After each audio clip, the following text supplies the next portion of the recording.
My name is Jaime Figueroa. The position is the president of the board. My name is Lillian Martinez. I'm the vice president of 1347 Bristol. My name is Josie Rivera, and I'm the manager of 1347 Bristow Street HDFC. I was born here, and I think Josie too. Yeah. I've been living here more than 20 years. No heat for a long time. For a long time. We would go periods on end without any heat or hot water. We had a super that he was a druggie. Roaches was something that was inevitable. No matter what I did, they kept on coming back. No matter how clean our apartment is, if the surrounding is not clean, they're gonna keep coming back. With all the leaks and everything else, there was holes, you know, and the sheetrocks falling down and everything. You would literally see the mice and, you know, and the rats running through. The neighborhood was really run down. Oh my God, there was so many lots. In every corner there was a lot. We had guys from the neighborhood just hanging out in the hallway, drinking and smoking pot and tagging up, you know. Yes, urinated behind the staircase. It was disgusting. Well, the building was deteriorated. It was really a mess. They weren't paying water and sewage. They owed property taxes. There were a lot of violations. In June of 1984, this man started knocking on our doors and telling us that the city had taken the building away from the landlord. One day, I was at work. When I came here, a lot of the tenants were upset because NEP program came knocking on the doors, telling them that the city was going to get rid of the apartment and that if they didn't accept to be a part of the NEP program, they were going to be homeless. Everybody was upset. Lily was the one. She had spoken to a manager. I spoke to him and I told him I heard the building is going to be, you know, sold. And I told him, we don't want to, you know, we don't want you to sell it. We don't want to lose it, you know. And he kind of guided me to the person that I needed to speak to. So I got that phone number and I called Josie from my job. I said, Josie, I got the phone number. Here it is. Call the person, find out. This is the TIL program. So I explained it to her very quick. And from there on, Josie took over. I spoke to Austin Davis and then I was telling him how upset the tenants were and if there was anything we could do about it. He says, well, you know, there are a few programs going on, but one of the best that I've heard of is TIL.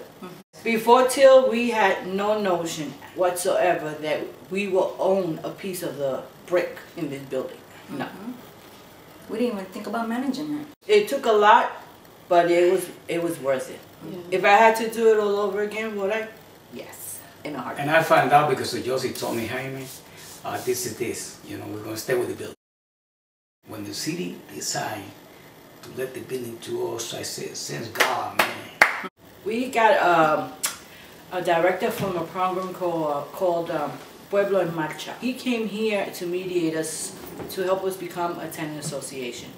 Because we had no idea. We know we had to become one, but we had no idea where to start. We started taking courses, you know, at HBD 100 Gold Street. We would go to UHAB at 125th Street, Wall Street. Jimmy and I, we were always there. We became so popular that every time they asked the questions, they would ask us. You needed to go and take classes so that you can learn how to manage your own building.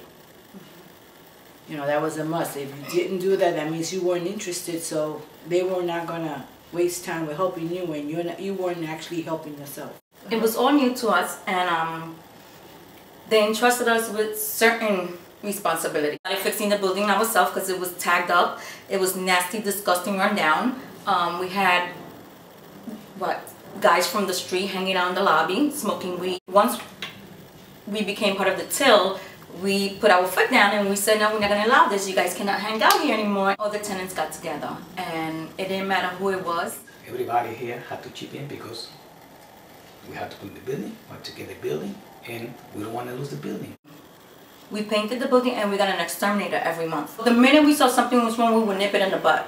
You understand? We saw squatters, we went after them, we put a padlock. We got the building from the city already, and just because of one or two, we don't want to lose it. I think our building was the beginning of all these beautiful things that are happening. I agree with that. The house next door, it was a vacant lot.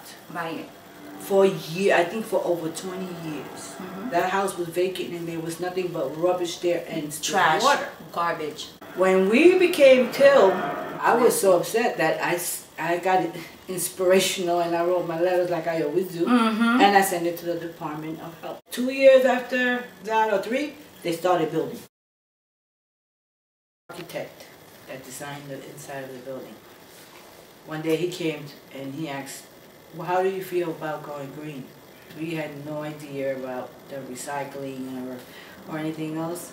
I said, if you think that is good for this building, we're willing to learn. This building is energy efficient, environmentally safe, and we're green. And Silver LEED certified. The light bulbs, they're expensive, but they last a long time. They are worth it. I mean, in my energy bill alone, I've seen the difference. It's economical. You save a lot of money. Yes. All the appliances have to be energy efficient. Yeah. We have a green roof. Gorgeous. Yes, beautiful. We have small rocks upstairs. We have 3 little patches, not little patches, nice sized patches, where we can grow shrubs. In the summertime, you go up there in the summertime and you don't even know that you're in this neighborhood.